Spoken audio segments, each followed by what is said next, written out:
안녕하세요. 잡시광입니다. 위안부 역사 왜곡의 주범 램지어가 점점 밑바닥을 보이며 관련 논란도 끝을 향해 가고 있습니다. 자신의 역사 왜곡 논문을 추적한 한국인 교수에게 야만적 명예훼손 공격을 중단하라는 협박성 메일을 보낸 것인데요. 바로 이진이 이스턴 일리노이대 사학과 교수에게 보낸 메일입니다. 해당 메일에서 램지어는 당신은 내 경력에 해를 끼칠 수 있는 곳이라면 어디든 공격을 보내 논문을 망치려 했다. 그런 사실에 대해 허풍을 떨며 자랑했다는 것을 일본 언론을 통해 알고 있다. 심각한 명예훼손에 대한 조치를 고민 중이다. 이번 메일은 일종의 경고를 보내는 것이다 라고 위협했습니다. 하버드대 일본학 연구센터 연구원이기도 한 이 교수는 올해 초 램지어의 논문이 논란을 빚은 뒤 그의 다른 논문에 대해서도 확인 작업을 벌여왔었습니다. 이 교수는 램지어가 위안부 문제뿐 아니라 간토 대지진 등의 조선인 학살, 제1교포 차별을 정당화하는 논문을 썼다는 사실을 확인했었습니다. 램지어는 이 교수가 학술지에 문제를 제기해 논문 출판을 지연시켰다며 분노를 표하기도 했는데요. 학술적인 관점의 검증 과정에 신경질적인 반응을 보이며 위협하는 모습에서 램지어는 교수의 자격조차 없다는 생각이 듭니다. 따라서 지금부터 그냥 램지어라고 부르겠습니다. 어차피 오래지 않아 교수 자격을 박탈당할 가능성이 높아 보이기도 합니다. 램지어가 이처럼 예민하고 초조한 모습을 보이는 이유는 다양한 분야에서 램지어를 점점 옥죄어 오고 있기 때문입니다. 왜곡이 확인된 위안부 논문 말고도 과거에 발표한 역사 논문들이 도마에 올랐습니다. 램지어에 대한 검증이 다각도로 속도를 내고 있는 것입니다. 실제 램지어가 문제를 일으킨 곳은 한국만이 아닙니다. 최근 국제학술지 아시아 퍼시픽 저널 재팬 포커스는 램지어가 일본에서 피차별계층인 브라쿠민을 다룬 논문을 검증하는 특별호를 발간했습니다. 램지어가 쓴 논문은 브라쿠민에 대한 차별을 정당화하는 내용이었습니다. 소수민족 집단 대다수는 정직하게 돈을 벌며 살았지만 범죄 조직 남성은 브라쿠민이나 한국인이다 라는 식으로 일본 우익의 시각을 담았습니다. 그런데 최근 브라쿠민 연구 권위자들이 반기를 들었는데요. 이들은 램지어 논문이 학술 논문으로 부를 수 없을 만큼 흠결이 크다고 지적했습니다. 조지프 헨킨스 캘리포니아대 교수는 브라쿠민에 대한 증오를 담은 선동이나 다름없다고 분석했습니다. 연구의 목적이 무엇인지 명시하지 않았고 사회적, 학술적 의미도 설정하지 않은 채 브라쿠민에 대한 비판적 주장만을 담았다는 것입니다.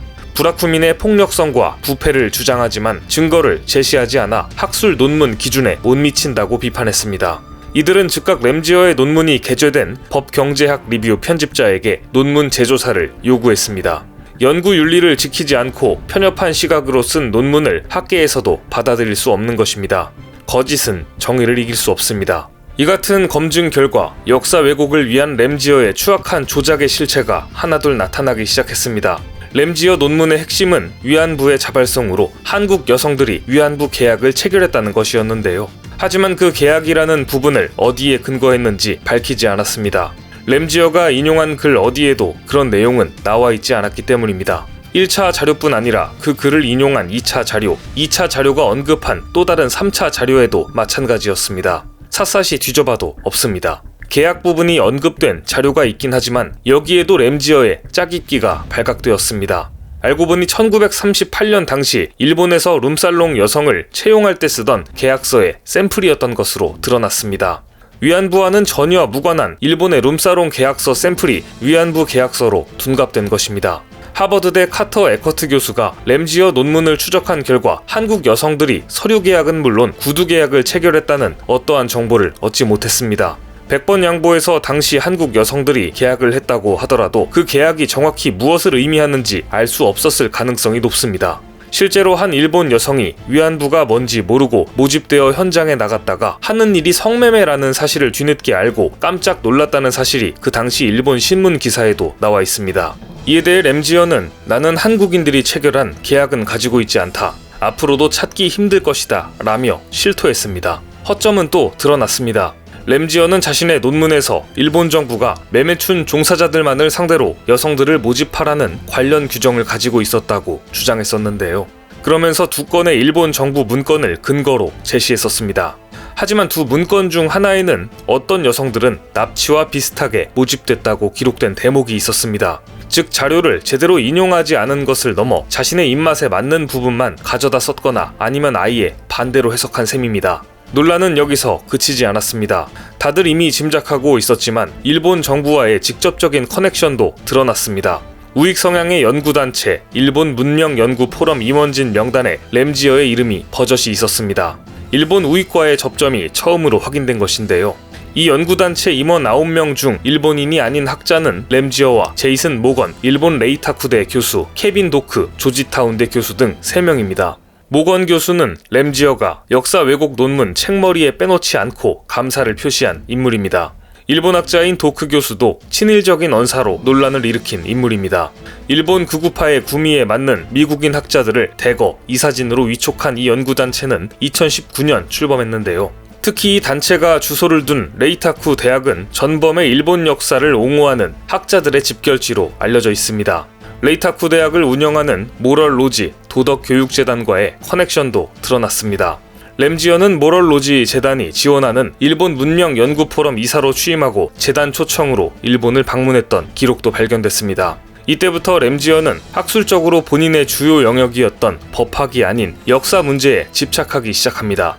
위안부 납치를 비롯해 간토 대지진의 조선인 학살과 제1교포에 대한 차별을 부정하는 램지어의 논문은 일본 우익의 시각과 동일합니다. 일본과의 관계 속에 학자로서 양심을 저버렸다는 정황들이 하나둘 드러나자 램지어도 결국 입을 열었습니다. 하버드대 교내신문에 따르면 램지어는 일본 정부와 관계가 있다는 사실을 시인했습니다. 하지만 그는 일본 정부와 관계는 자신의 논문에 영향을 미치지 않았다고 주장했는데요. 누가 보아도 오로지 일본 정부만을 위해 만들어진 논문인데 누가 이 말을 믿을지 모르겠습니다.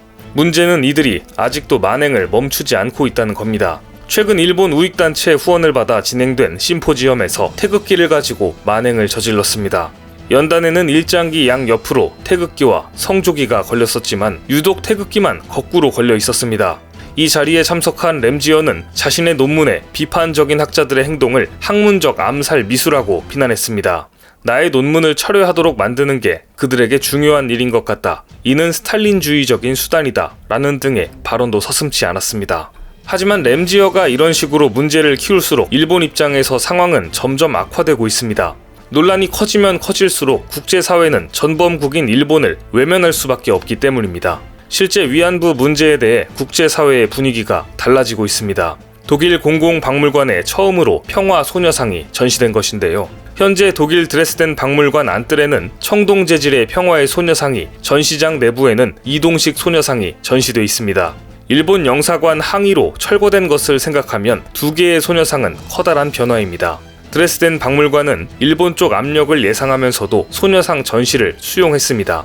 해당 박물관 측은 일본군 위안부 이야기는 아직 독일 사회에서 충분히 알려지지 않았다면서 자전적 진실을 알리기 위한 기회가 됐으면 좋겠다고 밝혔습니다. 변화의 바람이 불고 있는 것 같습니다. 또한 앞서 필라델피아 시의회에서 램지어 규탄 결의안이 처음으로 발표됐었는데요. 램지어의 역사 왜곡 문제를 직접적으로 겨냥한 결의안이 처음으로 채택되면서 화제를 모았었습니다. 그런데 얼마 전 샌프란시스코에서도 이에 호응하는 모습을 보였습니다. 샌프란시스코 시의회도 램지어의 논문을 규탄하는 결의안을 만장일치로 채택했습니다.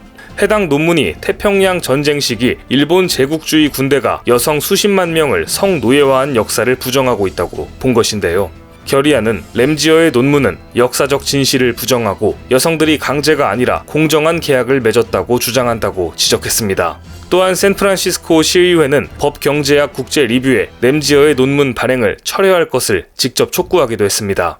일본 정부가 과거에 대한 반성 없이 꼼수와 부정으로 일관할수록 국제사회는 점점 더 일본에 등을 돌릴 수밖에 없게 됩니다. 램지어 논란은 결과적으로 일본의 재발을 찍은 결말을 향해 가는 가운데 앞으로 더욱 궁지에 몰릴 수밖에 없는 램지어가 어떤 모습을 보여줄지 관심있게 지켜봐야 할 것 같습니다. 오늘 준비한 소식은 여기까지입니다. 댓글을 통한 여러분들의 많은 의견 기다리겠습니다. 많은 분들의 생각이 모였을 때 진정 가치 있는 지식이 완성될 것입니다. 시청해주셔서 감사합니다.